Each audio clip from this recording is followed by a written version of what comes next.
Stanton Herb. This is Kerry Wider. He's my first cousin, and his mother, Margaret Bullock Vaughn, and my father, Steve Bullock, are brother and sister. Oh, okay. Well, we'll try to get in touch with him, but slap on an extra piece of fish for him. Kerry has emerged as one of our family historians, but he's quick to give credit to our cousin Al Bullock and others such as Mary Scott and Charles Bullock. This film documents a 2-day odyssey in which we begin to uncover the details of our family history. What family, you ask? The Bullock family. As of now, the Bullock family history can be traced back to Moses Bullock, born 1794, and Agnes Bullock, born 1796, in Lower Fishing Creek in Edgecombe County, North Carolina. From that union came Lewis Bullock, our great-grandfather, Moses Bullock Jr., Norfleet Bullock, and Aaron Bullock. Today we're headed to Pollocksville, North Carolina to meet our cousin, James Bullock. James is also our first cousin. His father, William Harvey, is the brother of Margaret and Steve. So what's one of the things you're looking forward to today? Getting some fish. At this point. I'm looking forward to hear James talk about the history and his relatives and so forth. I've always enjoyed him, the way he presents, stuff and so forth. He has a special way of speaking, and it's very enjoyable. As we pull into James's driveway, we are both excited about being able to hear him talk. And you could have at least wore some bright colors. You had it out here already? Yeah. I thought you had. Turn that thing off, man. My name is James H. Bullock Sr., born in Enfield, North Carolina, the year of 1939, the month of November. I grew up in Enfield, born in Tillery. Didn't stay in Tillery very long from what my parents told me. So we moved to Enfield, and the first place I remember living in Enfield was at the Whitehead's Farm. And there in 1945, I guess 45, 46, I started first grade.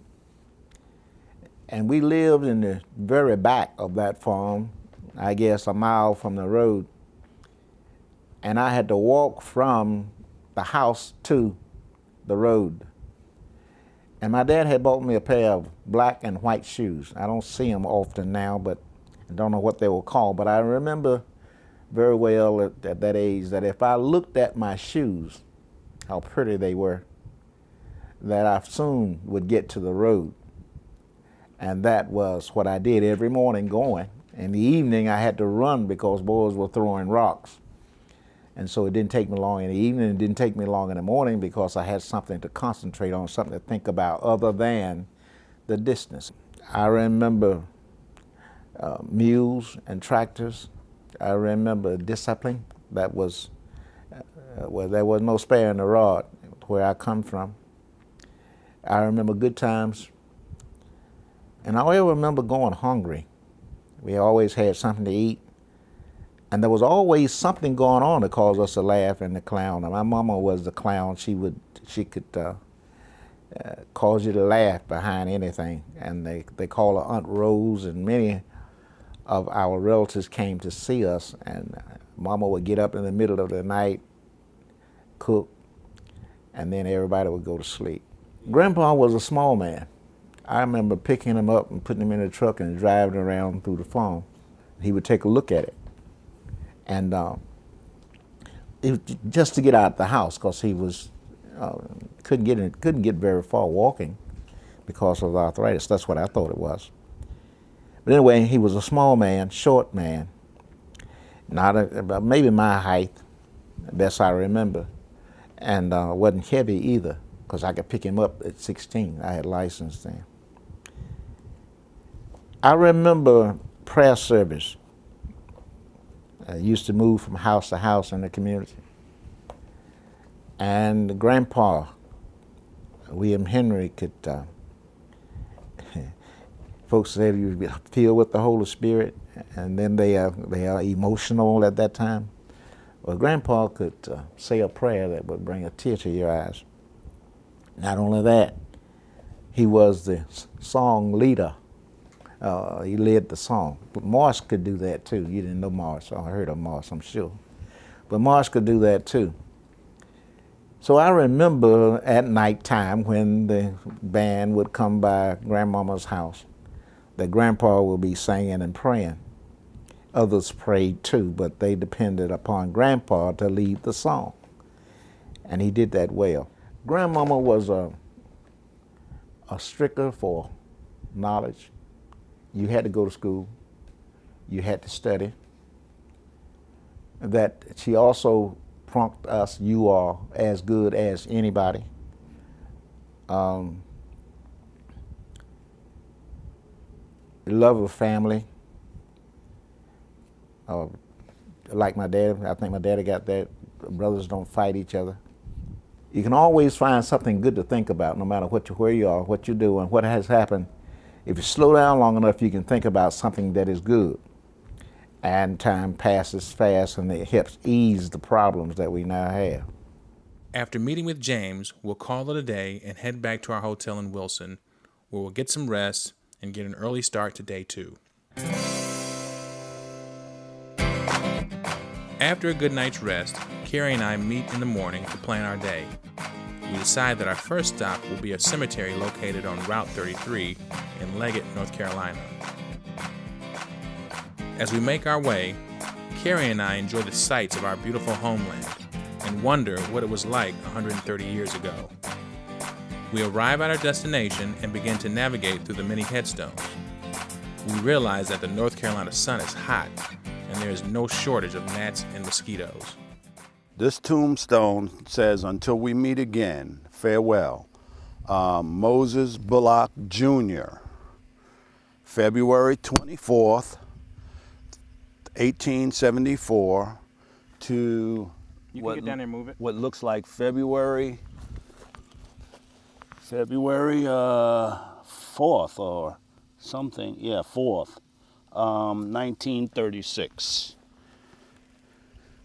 And we'll be able to correlate those dates with, our research. That should be Lewis's brother, based upon the dates and the fact that it's a junior. Right next to that tombstone is a Alice Lee Bullock, December 7, 1876 to March 26, 1928. And it says at the bottom of the headstone here, right here, "Our loving mother." Okay? So Alice would have been who? Probably his wife, but I'll have to check that. To our delight, our cousin Charles Bullock arrives. Charles is our first cousin and is the brother of James, who we interviewed the night before. Everything we doing here is secondary in comparison. I'm telling you. All right. He will remain as our guide for the rest of the day. Now, there's 2 headstones right here, and After we've had our fill of the Route 33 cemetery, we decide to head to a farm where our great-grandfather Lewis and great-grandmother Lizzie lived. actually Moses used to live on this side, I believe, down there. And Lewis lived on this side. This is Granddaddy's, Granddaddy William Henry's father lived here at one time. It proves to be somewhat difficult to find, but we eventually make our way into the woods where we locate the foundation of the house. Yeah, man, we only stayed down here 2 or 3 weeks, as far as I know. So, if I remember correctly from what Al was saying, the front door was over this way. Yeah, I would think so, facing there. And there was some stairs here or hereabouts. See that you got one corner of the porch over there. Oh, yeah, I see. Okay. Mm-hmm. And then the other corner would have either been this way or that way. Probably that way. And then you have your cornerstones over here. Okay. All right, now part of this area back here would have been the kitchen. Okay. Kind of offset from the... Now the kitchen was not attached to the house. Right. They did all the tanning and stuff like that in the kitchen.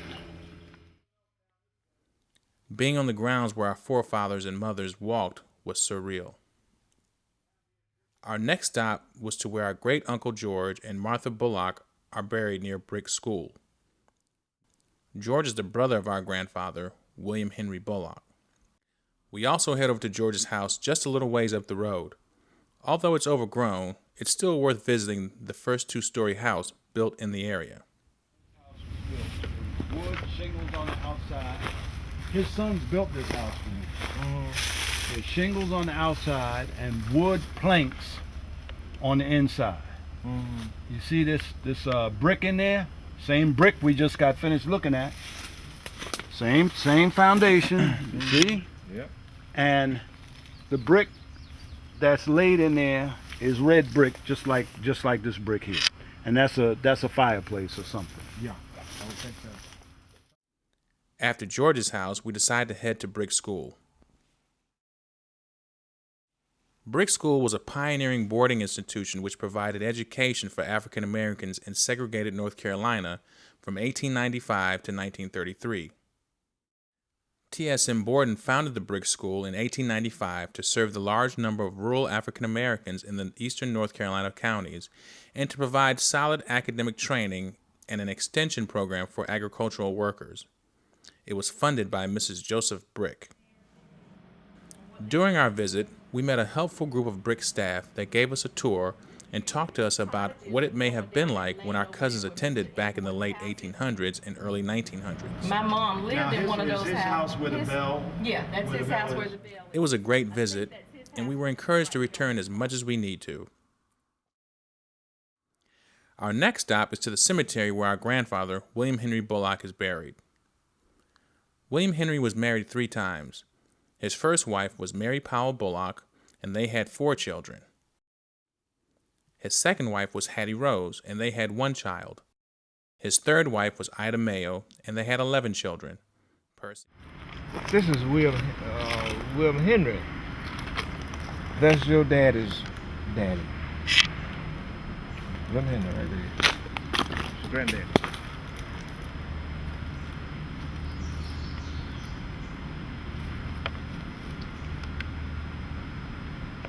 This is your Uncle.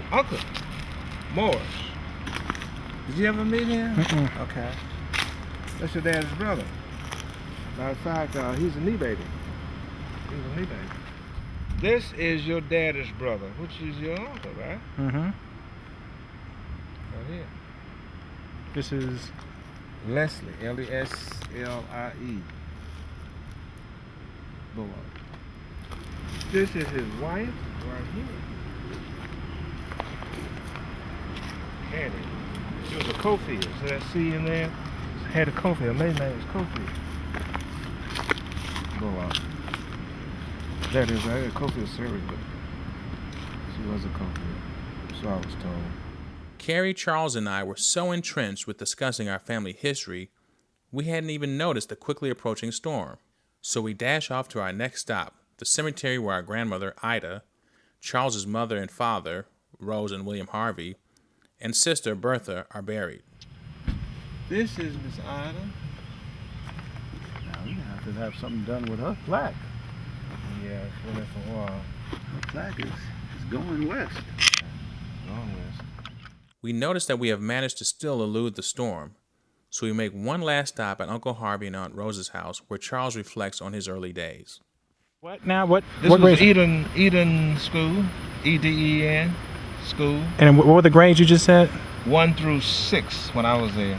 And then after the 6, you had to go to in Borden? Yeah. And I was janitor. I was janitor of that school for a while. Now, imagine that, janitor up to 6th grade. So I was below 6th grade And I was into that, but my dad was, we used to, there's a farm right back in there.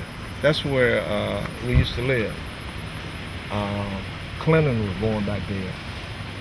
I don't know about Frank, but there's a farm back there. But he would put me on the tractor and trailer and bring me out, and I would make the fires in the morning in the wintertime, make the fires and everything, get the whole place warm, and then we'd go back home and dress, and I'd come back to school. And I was below 6th grade. And I started my bank account out of that school. First bank account I had. I was janitor there. And I opened up my bank account, savings account. The day ends here, but we realize we've only scratched the surface. With the help of family, we'll continue to tell the amazing Bullock story.